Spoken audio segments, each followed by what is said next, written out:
Hello, I'm Hayley from Quiet Connections, and I would like to share with you a little more about the Quiet Connector volunteer role.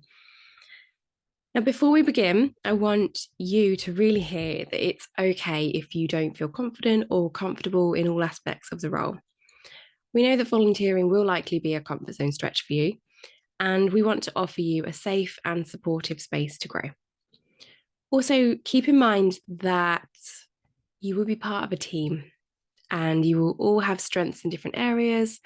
And together you can create the safe and supportive space for all quieteers. Now let's explore the quieteer role.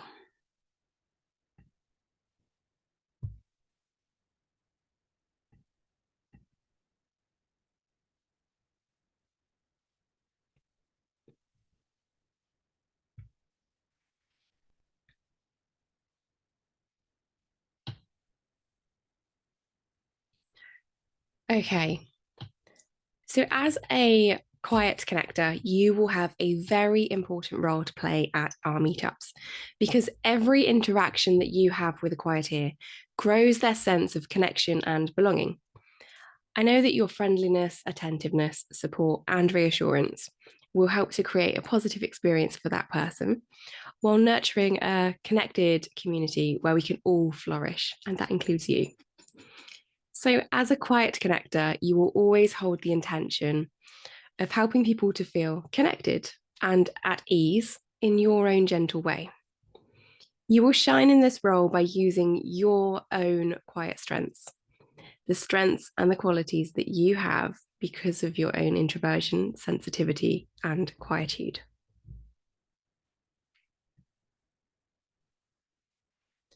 So, in this role, you will focus on supporting quieteers in three ways. Firstly, connecting quieteers with the space. Think about when they first walk through the door. And then, secondly, with you. And then finally, with each other. And it may not happen in that order. People may not need um, to go through this process. But when we're thinking about gently stretching your comfort zone, these are the areas that you'll be looking to support the quieties that walk through the door in. So, coming to the space, I just want you to remember how daunting it can be to walk into a room. I know that just getting to the venue can be a huge win for so many of us. And our quieteers are really putting their trust in us to help them take this step. They are trusting that we will be there to receive them at the other end with warmth. So the welcome that each quieteer receives creates the foundation for their experience at the meetup. So let's make it a warm welcome. So our intention as quiet connectors is to welcome each quieteer with your natural warmth and compassion and sensitivity while orienting them to the space. You're helping them to feel a sense of safety and ease right from the start.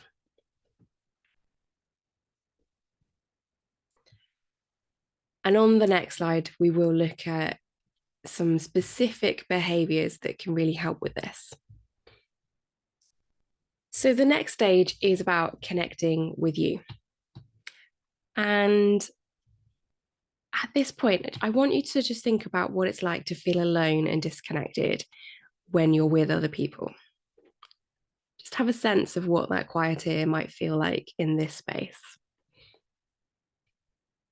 I know that simply being in this space can be a really huge comfort zone stretch for so many of us. And it might feel like it's too much for someone to approach another quieter to make a connection or start a conversation. Sometimes we need somebody else to reach out first. So here we really want to show our quieteers that they matter.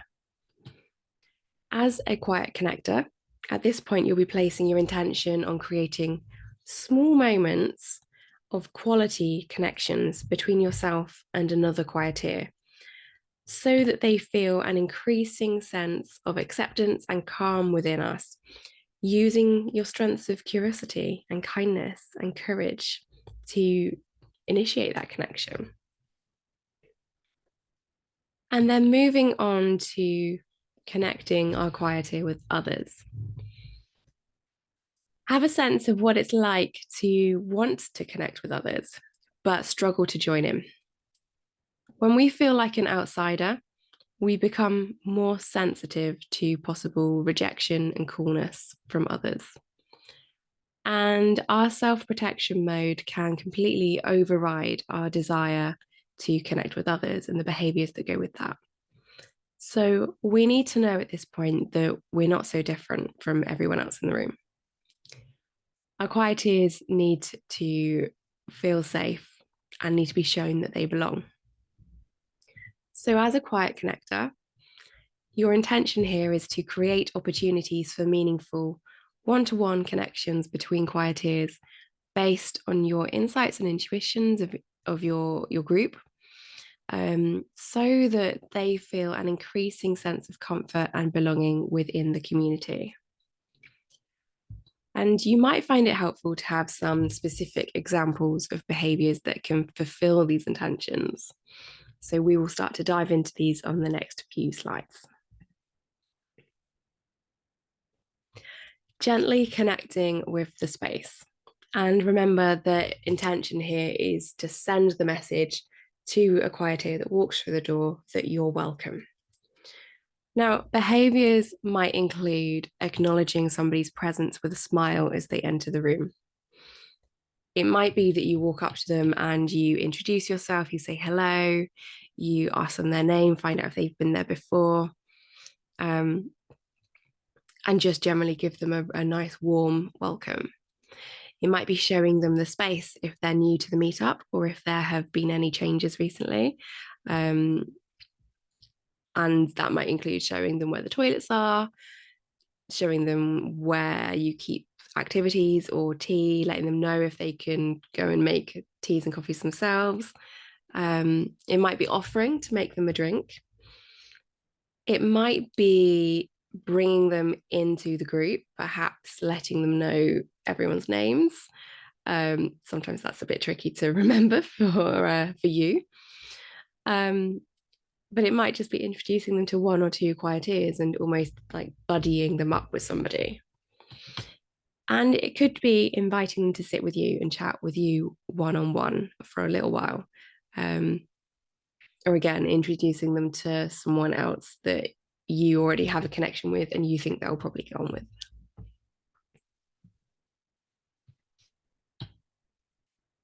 So, gently connecting with you. Again, the message that you want to give them at this point is that they matter. And things that we can do to support our quieteers in this is firstly being aware of how individuals in the room are showing up. So scanning the room, noticing levels of connectedness and ease as best you can. Anyone who you think could be feeling uneasy, you might proactively approach them with the intention of helping them to feel more connected and included through that one-to-one interaction with you. And of course, we want to be showing an interest in our quieteers, getting to know them better, having positive conversations. And when I say positive conversations, this is quite important, and we'll talk about it more after you officially take on the role. But the intention of these groups is for people to come away feeling positive emotions. And so sometimes we steer the conversations in a more positive direction than that quieter might naturally fall into. So asking open questions and using your listening skills. And also sharing a little about yourself, perhaps with or without being asked the question. Sometimes our quieteers they'll answer the question, but they aren't practiced or they're feeling a bit anxious. And so they don't say, and you, or ask you that question. And I think that a lot of us can wait for permission to share something, but actually, in conversation, it's really useful if we give something, whether we're asked for it or not. So that might be sharing a little bit about yourself, seeking out some commonalities between the two of you, um, embracing quiet moments and a slower pace of connection. So being comfortable with silence and seeing time for reflection is a good thing. Um, you can use the conversation starter prompts that we provide on the tables for inspiration. And it might be that you invite them to engage in an activity for you. Some people will start a game of cards or set up the paints that we have in the kit and invite people to join them in that activity.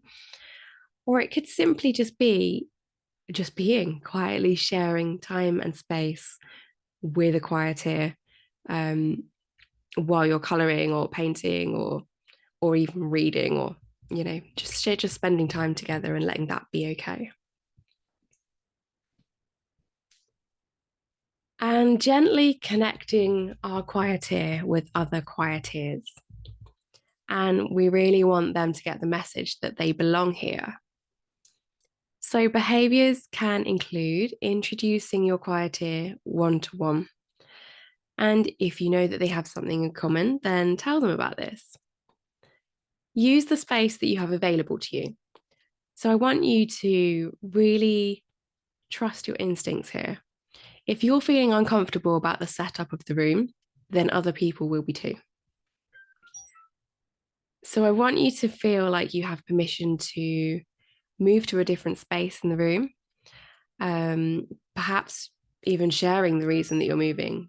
I'm feeling a little bit uncomfortable in this big group. Sometimes a big group can form in our gatherings, even though that's not our intention. And openly inviting anyone who would like to join you. So, I'm feeling a bit uncomfortable in this big group. I'm just going to move over to this table or grab a cuppa. If anyone wants to join me, you're most welcome to. Ideally, we like to encourage people to connect in huddles of 2 to 3 quieteers. And this is where high quality connections can really occur. So it can help if at the start our quiet connectors position themselves in different areas of the room, perhaps to avoid everyone gravitating to that one space and sitting in a big circle or something right at the beginning, which again can be a barrier to that true connection that we're seeking here. So you might also start up conversations amongst quieteers. And again, you might use the conversation starters. Or if you're having a conversation with a quieteer and having that one-to-one connection and you see someone nearby, it might be that you're inviting that second person into the conversation. And again, seeking to connect them through their own commonalities as well. You ideally want to get to a point where the quieteers are connecting without you and you can step up and walk away and feel good about that. So again, it can be really useful if you ask a regular quieteer to buddy up with a new quieteer for a session to help them get more comfortable. And not only is this really good for the new quieteer, but our experience has shown that this is really confidence building for the existing quieteer as well. And again, invite people to do an activity with you. And be mobile around the room, joining a huddle if you feel like you're picking up that the connection might need a boost. Sometimes it might be that you're giving them permission to, separate that connection as well. Take a break, go for a coffee, or actually, I'd really like to introduce you to this person. We don't all get on with everyone, and we wouldn't expect our quieteers to either. Yeah, and again, when the connection appears to be flourishing amongst a couple of quieteers, then that's what we're aiming for. So notice when this is happening and just take a look around the room and feel like, is there anyone else that could need my support right now? Um, and then give yourself permission to excuse yourself and move on elsewhere and let that connection flourish without you.